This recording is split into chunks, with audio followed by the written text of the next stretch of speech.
All right, everybody, welcome back to the Blueprint on How to Turn Goals into Achievement podcast. I am your speaker, coach, and host, Andres Ruiz. And today we have a very special guest, somebody that I've been connecting with here and there. I watch her, what she's doing. I've seen some of the stuff, some of the work that she's doing for the community, especially the Hispanic community, which I love. Me being a Hispanic, I really appreciate that about her. And her name is Marla Franco, and she's the Assistant Vice Provost for Hispanic Serving Institution initiatives at the University of Arizona. So I am privileged and honored to have you on the show, Marla. How are you feeling today? I'm doing really well. Thank you for having me. I really appreciate the invitation to be here.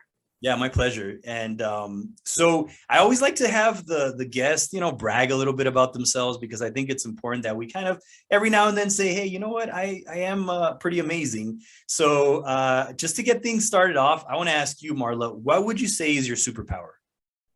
Yeah, that's a really great question. That's a little bit hard to kind of think about it in that, but I would have to say, if I had a superpower, one of the things that I really love and enjoy doing, and I feel like I do it well, is being a connector. So connecting, for example, expertise, opportunity, and resources that we have here at the University of Arizona to our community, and making sure that the needs and the desires and the interests and the dreams of our community are being well matched to what the university has to offer. So I like to kind of be the matchmaker in some ways. I love that. Yeah, that is definitely a superpower. And it's amazing when you do something for somebody, just how amazing opportunities can come your way as well. Because I really believe that when you serve, when you give, some way, somehow it comes back to you, not necessarily in that, from the same people that you helped, but in other ways, So yeah, so true. I call it soul nourishing work. And that's the type of work that I enjoy most. I love that. Soul nourishing work. I'm going to keep that one. Yeah. Good stuff. So tell us, just like an overview of the work you do as the Assistant Vice Provost for the HSI initiatives. Yeah, I know it's a mouthful, but I'm really excited about the work that I do. I actually have worked in higher education now for about 22 years across two different states, California and Arizona. California is Southern California in particular is where I'm originally from. I've been here at the University of Arizona now for 9 years. And the University of Arizona first became federally designated as a Hispanic Serving Institution in 2018. And basically how that happened, that designation comes from the U.S. Department of Education. And they basically have that designation to identify colleges and universities all across the nation that enroll at least 25% or more undergraduate Hispanic students. So 2018 is when the University of Arizona reached that enrollment metric. But what I love about it most is that here at the University of Arizona, I feel like with the support of the leadership that we have at this university, and just with like the organizational culture, it's very innovative and entrepreneurial. Like you can try out new things. That's what has given way to a lot of the work that we've been able to build since 2018. So I like to say that I'm the inaugural Assistant Vice Provost for HSI initiatives, because I think that there's a lot to be said for being the first, right? I think there's a lot that I resonate with in being the first. I'm the first in my family, for example, to graduate from college. I often say that I must have loved school so much that I did it 3 times. And so,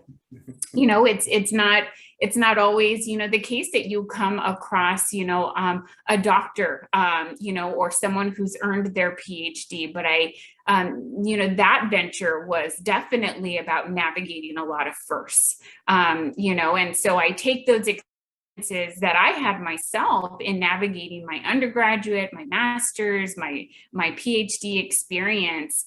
And I carry that with me to remind me about how we need to intentionally design our colleges and universities to be mindful of the many students who come through our doors who are the first in their families to either attend college and or graduate from college. So in my role, what I love most about it is that I not only get to really come to understand the enrollment of our students, but most importantly, how do we make sure that once our students arrive to the University of Arizona, that we as a university are prepared to meet their needs and serve them well, to serve them in a way that helps cultivate and brings to reality their dreams of degree attainment, right? And we know that for students in our communities, it's not just their dreams, but it's likely the hopes and dreams of their families and communities. Wow. Yeah, that's so powerful and so true about what you said, supporting these kids, because when those kids feel supported, and I see the work that people like yourself do, because when I'm working with TRIO, with Upward Bound, with ETS, I just see the dedication and the love that the people have for the youth. They go above and beyond. I feel like almost like they're like a family, you know. It's a beautiful thing to see. Absolutely, absolutely. We want to make sure that, you know, the University of Arizona is one where our students feel a sense of belonging. They feel validated and affirmed, right? They feel like it's their university. Yes. And we want to make sure that they have a positive, you know, experience at the University of Arizona and are supported all the way through graduation and beyond. I love that. Yeah, belonging, man, what a big word. That is so true. And I see that a lot, that a lot of these kids, they just want to belong, and to have that support is just, wow, that's just amazing what you do. So I really appreciate that. Yeah, for sure. And then for students, you know, that would be interested in having a career in higher ed, or just, you know, when they're going to go to college, what would you say it takes to be successful? Yeah, no, I think that's a really good question. I mean, I would have to say that my path towards working in higher education is not really something I had imagined for myself, especially when I was a college student. I think most times you don't even realize that this could be a job. And so it really actually wasn't until after I had graduated college. Actually, my mom had worked at a university in Southern California. She worked at Cal State Los Angeles. And she worked at the health center as an administrative assistant. And you know, I was fresh out of college. I had a job, but I wasn't, quite happy with it. I was looking for more. I wanted a challenge. I wanted the work to be meaningful and impactful. And so I was able to apply for a position at that time working in the College of Engineering, actually, at Cal State Los Angeles. And so that was my first university that I was employed at. And I would have to say it was really kind of one of the most transformative, experiences that I had. I mean, it opened the path towards new career possibilities and trajectories. And what I still remember very fondly, like the students that I served nearly 20 years ago when I was working at Cal State Los Angeles. I mean, I'm very adamant too about developing and relationships with my students and staying in touch with them, a decade later, 2 decades later.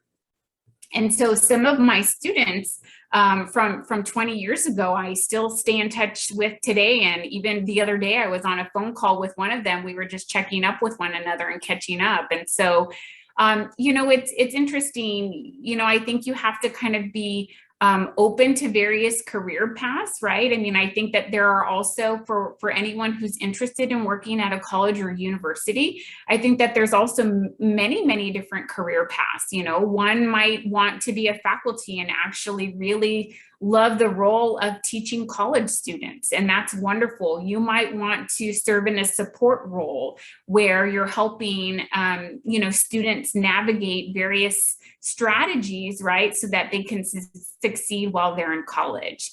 And I think for me, like over time, I've had different roles in higher education to the point where now I get to leverage 22 years of being in the field, right, and use that to kind of inform on a whole new level, right? I get to provide vision and a blueprint to charter, equity focused change at a scale that is university wide. And that's pretty exciting to me.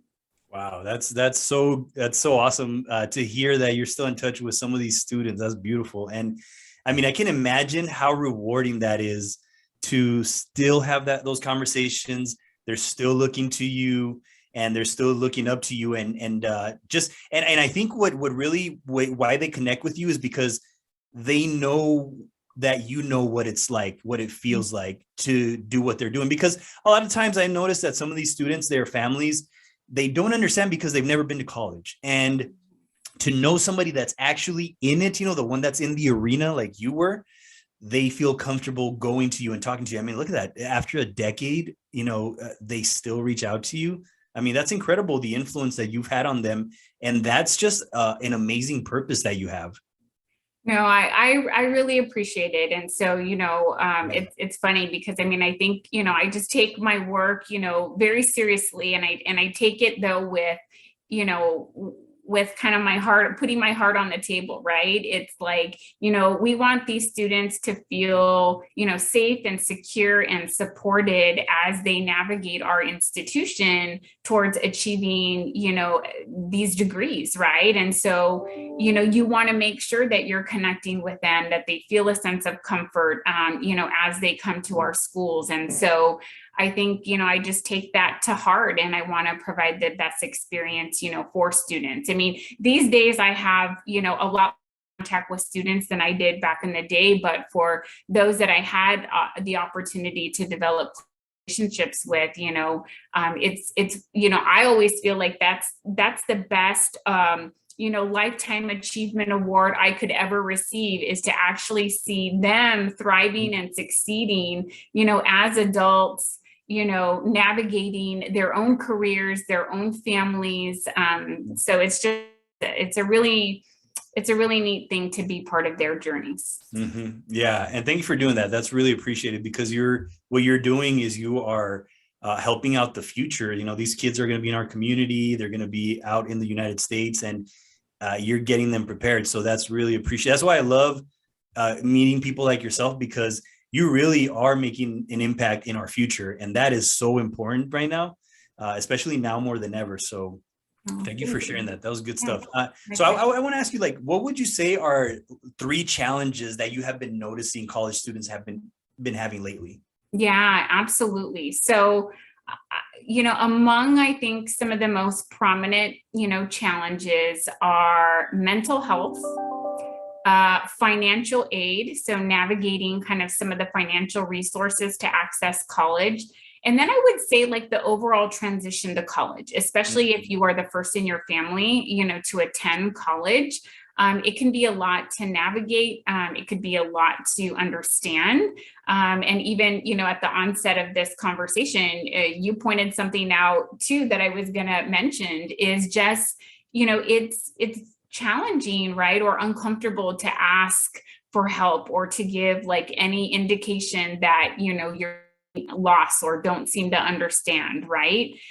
So I think those 3 things are some of the largest, barriers. I started with mental health. I mean, I think that certainly has been such an increasing challenge that the nation overall has experienced, especially during the pandemic, as well as some of the confounding challenges around some of the racial inequities nationally, right?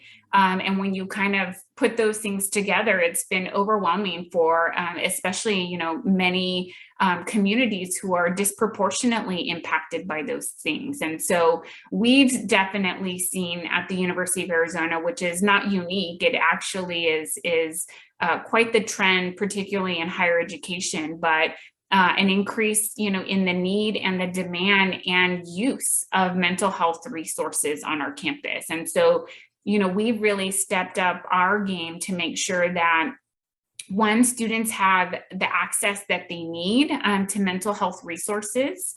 helping to also like reduce, the stigma associated with connecting with resources like that, right? How do you humanize the experience, right? We also want to have been making some strides in thinking about kind of the ability to be culturally responsive, though, when offering and providing mental health resources and services, right?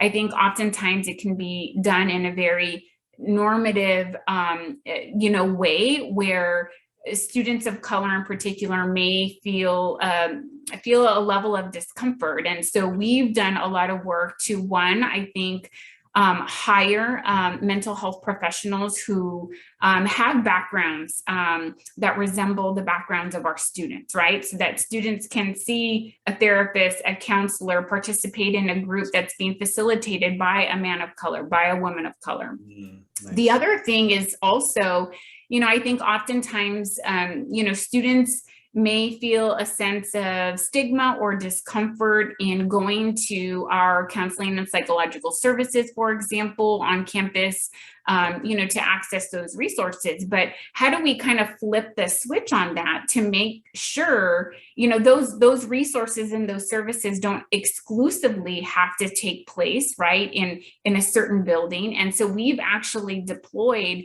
some of the counseling staff to our cultural and resource centers. And those cultural centers are often, places where, students of color, first generation college students, Pell eligible students, frequent. And so they already feel a sense of comfort. They feel a sense of home. That's where they go to access peer support and resources. And so by deploying some of those services to an environment that's already comfortable to them, right, might, lower the stigma, increase the chances of accessing those types of things that we know our students are in dire need of. Wow. So, mental health, some of the financial aid, right, I think, whether they're perceived or real, the costs related to attending college or universities, right, can feel very overwhelming to a student and their family, from our communities. And so, one, how do we make sure that there's information out there that is accessible to families in our communities, right? We need to make sure that it's certainly written in a way where families who have not attended college can easily navigate that type of information. How do we provide it in both English and Spanish, for example, to make sure that it's accessible?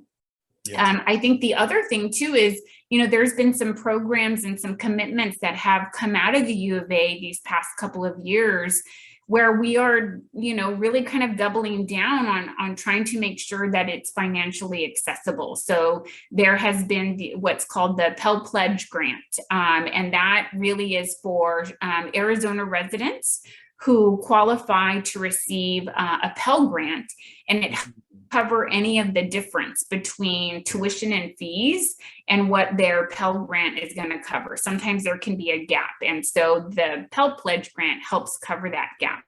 And then I don't know if you actually heard, but recently, I think it was maybe a week or two at most ago, where we came out and starting this fall semester, basically the fees associated with the educational fees associated with attending the University of Arizona will be at no cost to Native American students in the state of Arizona. Nice. Wow, that's amazing. Yeah. Yeah. So, I think, access is a big commitment. And I think you really have to, though, kind of put your money where your mouth is, though, if you really want to honor that. Yeah. And so how do we reduce the barriers to accessing, a college education for many of the families that, live in Arizona, particularly Southern Arizona? Yeah. Wow. Yeah. Thank you for sharing that. And yes, those are definitely some big topics, especially the mental health part of things. Like, for example, for myself, I've spoken to thousands of youth here in Arizona, and just last year was very challenging because I had over 10 kids come up to me telling me that they're thinking about suicide. And it's just very alarming, the rates of suicide and how it's the second leading cause of death amongst teens. And it's something that is only continuing to get worse, unfortunately. But I'm glad that you are really paying attention to that part of it, because like I told one of the Upward Bound people, I said, if their mental health is not good, they're not going to be able to perform. So we have to first take care of why is this happening? Is it something at home that they're dealing with? Like, helping them, giving them these coping tools to help them. And Exactly. yeah, so that's great that you're doing that. That's yeah, and I think for individuals like yourself and myself and so many others who are out and about in the community doing great things, is how do we also model that for our youth, right? Yes. So that if you think about our physical well-being, right, there's different things that we might do on a regular routine basis, right, to maintain our physical wellness, right? And so mental health and wellness, right, should be along the same lines, right? And so what are we doing that's ongoing, right, that supports a positive and healthy version of ourselves? And so how do we do that for ourselves, honor those commitments, and model the way for others? Yes, absolutely. And I love what you said there, because I think it's important for us to take care of ourselves. And I'm a big believer in self-care, having a morning routine, exercising, eating healthy, and just loving yourself. I think self-love is something that is not too often practiced. And a lot of kids don't feel deserving of love. And I think that, everybody's deserving of love, but we have to help them be aware, but also be the example of how to love yourself. So I love what you just said there. And you kind of mentioned a few ways that these kids can overcome these challenges. Do you have any other suggestions or any other advice how to overcome these challenges that you mentioned? Oh, okay. Yeah. I mean, so, getting connected, to some of the resources, at the University of Arizona around mental health, around financial aid, but I think overall, I mean, it even goes back to something that you had mentioned. I think, is not being afraid, to ask questions, right? I mean, I remember as a first generation college student, many circumstances in which I felt like I didn't necessarily always understand what was happening or what was going on. It was almost like, for students who came from families where, that was part of their family's journey, right? Going to college, graduating from college. I always felt like, they must have had this like, navigational toolkit or like this playbook, right? That kind of gave them a sense of like what they were supposed to do.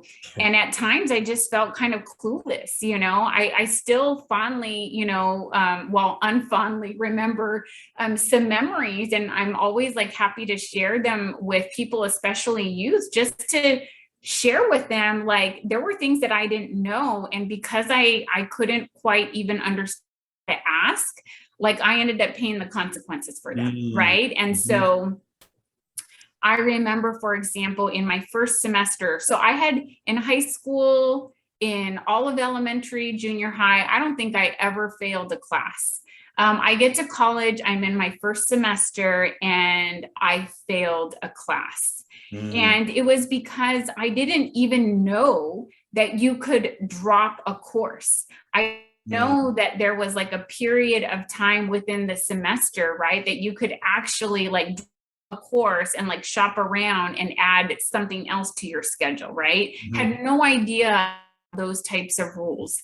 And I was in a class that I probably, I wasn't enjoying, I wasn't in it, I wasn't understanding it, and I probably should have dropped it, but I just had no sense about those things. Wow. Thank you for sharing that. And I think that's way more powerful to hear your story, your experiences. I really appreciate that, your vulnerability and your authenticity, because I think that that's what the youth really connect with. And I think that's why you have had so many kids throughout the years reach out to you, because you're so real and you just tell them the truth of how you felt and how you had failures and how you're not perfect. Because many times kids look at people and they're like, oh, they're perfect, they probably don't have any problems. But when you talk about your problems or the challenges that you've gone through, they're like, oh my God, I'm going through that right now. I can open up to this person. So I think that's what's made you so successful as a mentor to these kids, because you share your experience that. And I appreciate that. And I know that they appreciate that.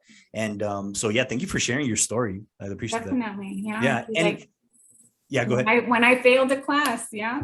Yeah. Yeah. No. Yeah. That's, and kids, sometimes they don't know. Imagine for a kid that doesn't know, you can drop the course. Oh my God, I didn't know that. Now they know, Now they know. you just don't know what you don't know because you don't ask. Exactly. And now that this is why I put this together. So now the kids, they can hear, oh, okay, wow, okay, I can do that too, because this is not working out for me. But I know we were talking about, like I mentioned, that you're a great mentor, but I want to ask you, like, how did you find help and mentorship for what you do? And how did these mentors help you on your journey? Like, are there any particular mentors you want to give a shout out to?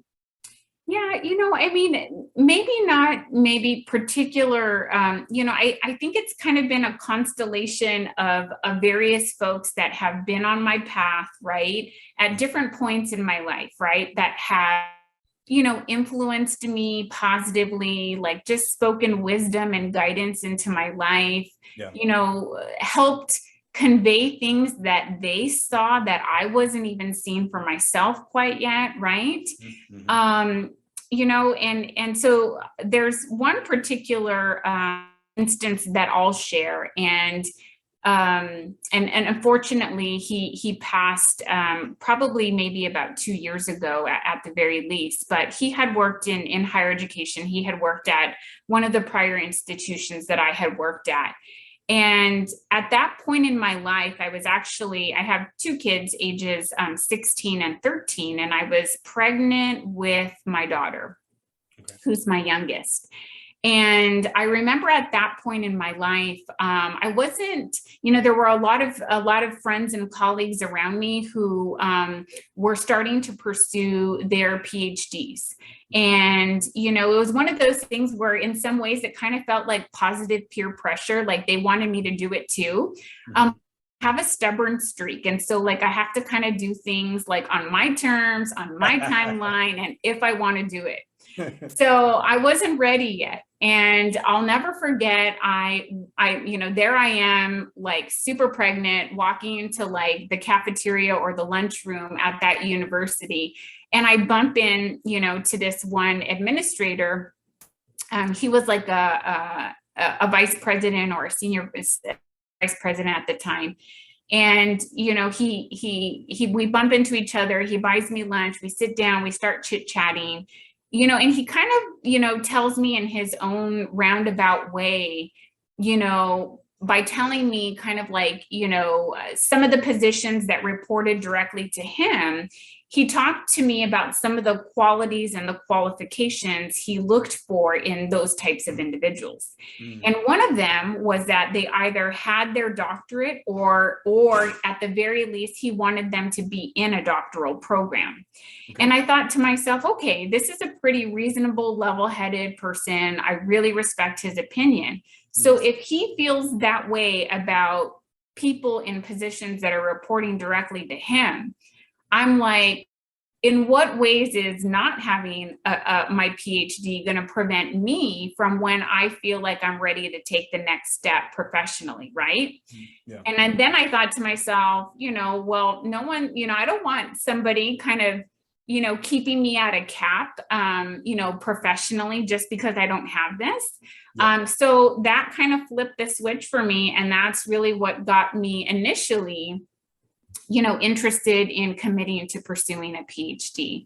And so that was a very kind of influential moment because I'll never forget, I was like super pregnant. He bought me a chili dog and we had some casual conversation, but wow, did that conversation prove to be quite influential. So wow. Yeah, that's an amazing story. And it's so cool to just hear a story of just like, you're like one moment away, one conversation away from your whole life changing. It's so true. Yeah. And you had it over a chili dog, which is even better. That's right. That's right.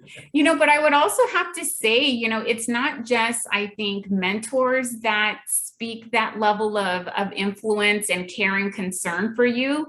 I mean, I would say that I equally get that from people that I mentor.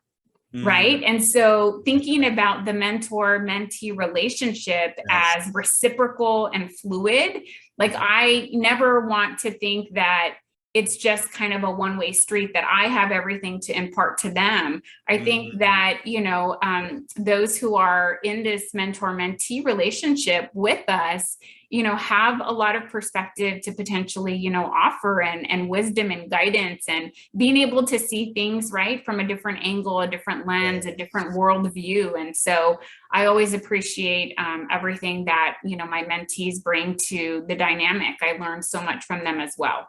Love it. Yeah, I love that you said that, because everybody has, like Bill Nye the Science Guy said, everybody knows something that you don't. So that's true. Coming with that mindset of what can I learn from this person, being open-minded. And that I think is very important to have at all times, even if when we get to the age of 80, 90, just still having an open mind, I think is what makes you also more approachable, because you give that person, you empower that person by telling them, wow, I didn't know that. Thank you for sharing that.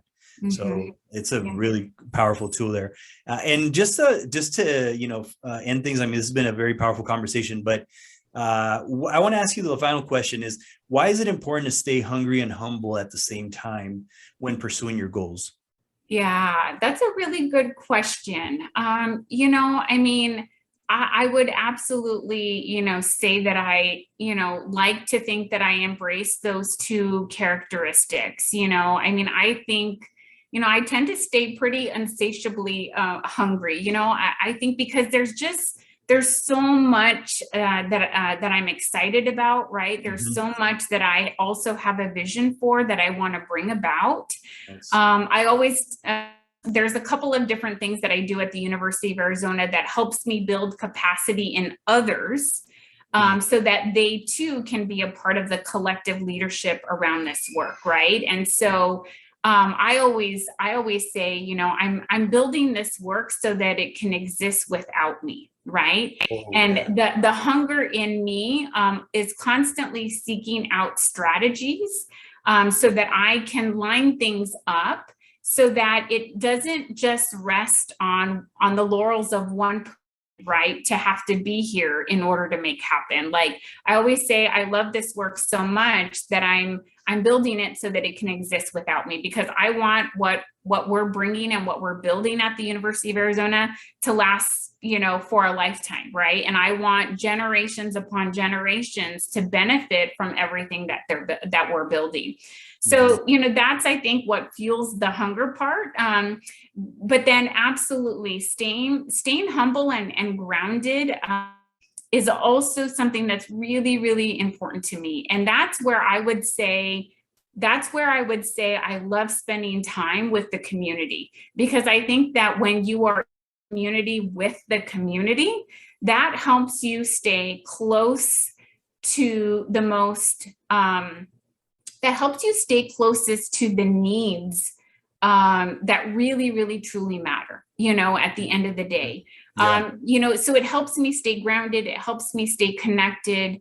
It helps me, hear from their lens and their perspective about what they're seeing, what they're experiencing, what they're not experiencing. And I just take all of that in to keep kind of fueling the capacity building and the vision and the game plan for what we're doing here at the University of Arizona. And then, I think that there's nothing like having, two kids of my own who are teenagers who humbly remind you of who you are and who you need to be. Yeah. They'll set you straight real quick. Oh my God. You're telling me I got a 7 and a 10-year-old. They're always setting me straight. It's like, oh my God, these guys are definitely, one of my mentors told me, those guys are going to be your greatest mentors. They're going to teach you so much. And oh my God, they definitely have taught me so much. But that's true. But thank you so much for sharing all this. It's so powerful. It gave me goosebumps when you said about how you leave something behind that you're not going to be, like it's going to stay here, even if you're not here. That gave me the chills, just like thinking about that. And just, I mean, it inspired me. I mean, this episode has definitely, made me think more about like my purpose and, what I want to leave behind. And, I'm always talking about legacy, and you're leaving a legacy behind. And I mean, you're already planting those seeds and for generations to come. So, I just want to say thank you so much, Marla, for being here and for sharing your wisdom and blessing us with this amazing interview. Yeah, no, it's been great to connect with you and have this conversation. I'm certainly excited to see all the work that you're doing as well. Yeah, same here. Yeah. So guys, thank you so much for watching the Blueprint on How to Turn Goals into Achievement podcast for students. We will be seeing you on the next episode. Have a wonderful day. Bye. Bye.